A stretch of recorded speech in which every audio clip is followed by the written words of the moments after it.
Nos acompaña Nuno Magallanes, profesor emérito de la Universidad de Trás-os-Montes y Alto Douro. Querido profesor, ¿podría comentarnos la relevancia del desarrollo tecnológico en el presente y futuro del sector vitivinícola? Bueno, em facto, a viticultura que se praticava há 30, 40 anos era uma viticultura muito distinta da que se utiliza hoje, e devido, sobretudo, a alterações na estrutura fundiária dos vinhedos e da falta de mão de obra. Começa por aí, quer dizer, a introdução da mecanização a um nível que já passa para, digamos, para informatização e para uma evolução que já não é propriamente a máquina em si, mas são as novas tecnologias, como sejam a viticultura de precisão. Se isso não fosse, se isso não se implementasse, naturalmente que haveria uma crise maior ainda com a mão de obra, que ela existe, de facto.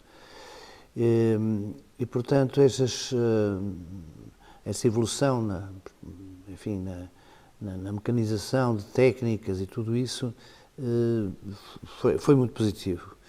Por outro lado, qualquer tecnologia, qualquer avanço que se faça em qualquer campo da vida humana traz benefícios, porque são eles o que são esperados. Traz também, em contraste, algumas problemáticas novas que não estavam previstas. E, portanto, daí, por exemplo, podemos falar que, relativamente à viticultura tradicional, do controle de pragas, doenças, do controle do solo, etc., de facto, depois houve problemas relacionados com poluições, problemas ambientais, etc. E daí que se tenha voltado, está agora uma tendência para, que foi focado até nestas jornadas, neste encontro, de regressar em determinados aspectos, de uma maneira contida e estudada, para recuperar aquilo, ou melhor, para corrigir aquilo que as novas, tecnologias, o modo de trabalhar a vinha, a parte negativa que veio agarrada, não é? E, portanto, nesse sentido, é um sentido evolutivo, agora nesse sentido, para corrigir. ¿Puede ser la tecnología el elemento que solvente la problemática asociada al cambio climático, como el incremento de las temperaturas y la reducción de las precipitaciones en este sector? Sim, de facto, há estudos a nível internacional, não é? E ainda hoje de manhã o professor João Santos falou sobre isso,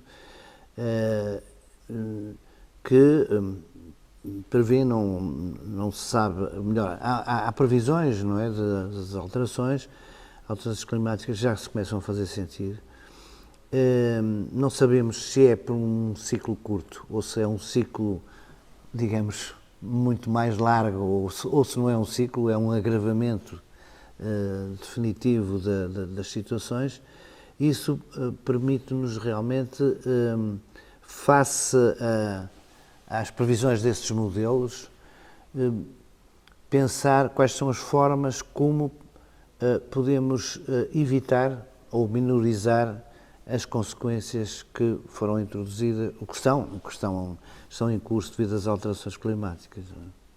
E, portanto, há várias soluções já a estudar, a desenvolver e que serão necessárias para o futuro. ¿Conoce si existen importantes contrastes en cuanto al desarrollo e implementación tecnológica entre países, regiones, así como entre denominaciones de origen?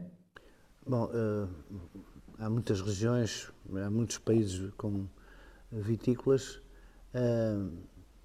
Reportando, por exemplo, apenas ao caso de Portugal, e será um pouco também o caso de Espanha em determinados aspectos, tem a ver com portanto, a implementação de tecnologias ou do maneio da vinha, do vinhedo, depende muito da orografia e das condições climáticas, enquanto, por exemplo, nós em Portugal temos zonas, solos no norte, norte do Tejo, digamos, situações de minifúndio muito mais acentuadas que no sul, solos pouco férteis, portanto, enquanto no sul há realmente propriedades de maior extensão, outro tipo de clima, explorações com uma grande dimensão, a aplicabilidade de determinadas tecnologias, nomeadamente, por exemplo, viticultura de precisão, mecanização, até ao nível mais elevado, mais aprofundado, é possível. É mais possível, é mais fácil do que quando se está a trabalhar em minifúndio. Eu dou um exemplo de explorações que tenham 200, 300 hectares. Podem recorrer a empresas que fornecem tecnologia de viticultura de precisão, porque têm a dimensão suficiente para suportar esse encargo. Se tivermos uma situação de minifúndio, e há também no sul também há, não é possível com 2, 3, 4, 10 hectares ou 20 hectares estar a recorrer, se não for através de uma associação de agricultores, de uma cooperativa. Eu conheço uma situação junto de uma região no sul, no Alentejo, que são extensões grandes, mas que uma adega que partiu, uma bodega, que tem muitas dezenas de associados, mas que houve um trabalho por parte da bodega junto dos seus associados e há um serviço comum, não é? E, portanto, há técnicos de viticultura e depois da parte do trabalho informático e do trabalho dos dados, está todo centralizado. E depois cada um pode ter 1 hectare, mas ele tem o mesmo tratamento que tem um que tenha 20. E depois o pagamento é ponderado e isso é possível, não é? Portanto, isso é um dos aspectos que poderia assinalar em relação a este assunto.